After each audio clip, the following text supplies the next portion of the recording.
The airship Celestial Vanguard soared over the endless expanse of the Iron Sea, its great brass engines humming with the power of steam and clockwork gears spinning in perfect synchronization. The crew moved swiftly along the polished deck, their boots clanking against the metal floor as they adjusted sails, checked pressure gauges, and ensured the vessel remained steady against the fierce winds of the upper stratosphere.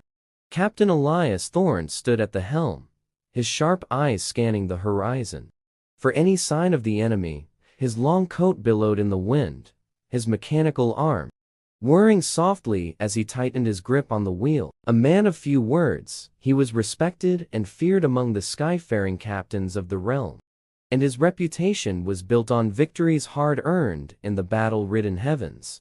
The Celestial Vanguard was not merely a ship, it was a beacon of freedom, a symbol of defiance against the ruthless Sky Lord Magnus Dreven, whose iron-fisted rule sought to bring every airship, every city in the clouds under his cruel dominion. Thorne had sworn an oath to never bow to Dreven, and his crew had vowed to follow him to the ends of the sky.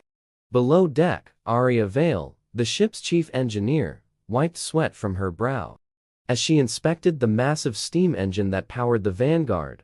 Her goggles were smudged with oil and her leather gloves were stained with soot, but her mind was sharp as ever. She had designed half of the modifications that allowed the ship to outperform the warships of the Skylord's fleet, and she took immense pride in her work.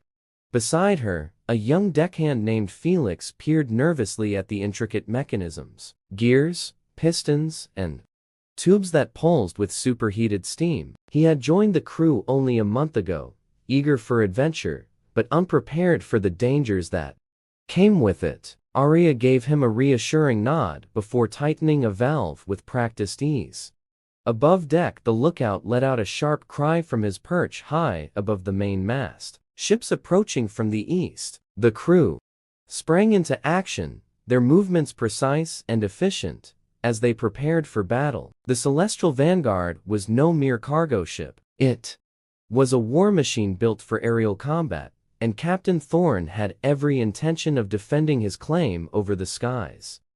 The approaching vessels were the insignia of the Skylord, sleek airships with armored hulls and rows of harpoon cannons. Their captains knew that defeating the Celestial Vanguard would earn them great favor in Dreven's court, and they were willing to risk everything to bring the legendary ship down. Thorne barked orders, directing the gunners to take their positions. Aria raced to the engine room, readying the ship for evasive maneuvers. The deckhands secured the rigging, bracing for the inevitable clash of steel and fire. The first shot rang through the sky, a harpoon hurtling toward the Vanguard's starboard side, but the ship twisted nimbly, avoiding the attack. The battle erupted in full force, the roar of cannons filling the heavens as the two sides exchanged fire. Explosions rocked the airships, sending plumes of smoke and debris cascading into the void. The Celestial Vanguard danced through the chaos, its agility and firepower unmatched, but the enemy pressed on, relentless in their assault. Felix found himself thrown against the railing as a blast shook the deck. His heart pounded as he scrambled to his feet.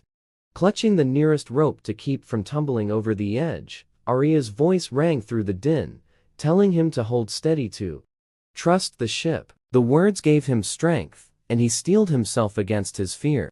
Thorne's mechanical arm locked onto the wheel as he guided the Vanguard into a daring dive, slipping beneath the enemy's formation before rising again with guns blazing. The gunners struck true, tearing through the enemy hulls with explosive rounds. One ship spiraled out of control, its engines failing as it plunged toward the ocean far below.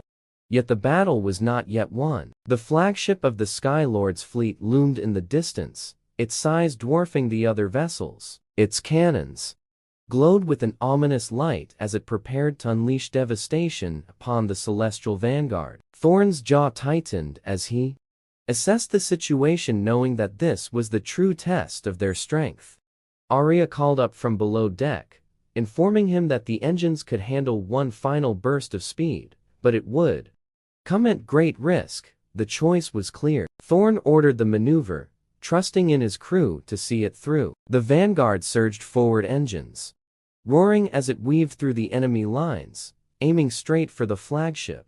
The Sky Lord's vessel opened fire, unleashing a barrage of molten projectiles. The Vanguard twisted and turned, barely avoiding destruction as it closed the distance. The gunners fired back, striking the flagship's weakest points, but it was not enough to bring the behemoth down.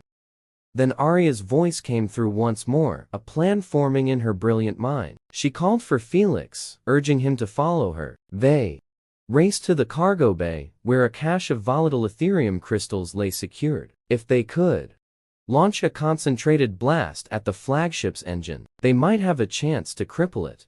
Together, they loaded the makeshift explosive into a modified harpoon launcher. Felix's hands shook as he took aim, but Arya steadied him, reminding him that this was their moment. He nodded, exhaling slowly before pulling the trigger. The harpoon shot through the sky, striking true. The explosion that followed was blinding, a fiery bloom of destruction that tore through the flagship's core. The behemoth shuddered, listing to one side as its engines failed one by one. Its cannons fell silent, and a great cheer erupted from the crew of the Vanguard. Thorn exhaled a breath he had been holding, turning to his crew with a nod of approval. They had done the impossible, and the skies belonged to them once more. Arya and Felix emerged from below, grinning with triumph. The young deckhand had found his courage, and the engineer had proven once again why she was the heart of the ship. As the celestial Vanguard sailed away from the wreckage, a new dawn painted the sky in hues of gold and crimson. The fight was far from over. The Sky Lord would not rest until every free airship bowed to his will. But for now, they had won another day. And as long as there was breath in their lungs, as long as the wind carried their ship forward, they would never surrender.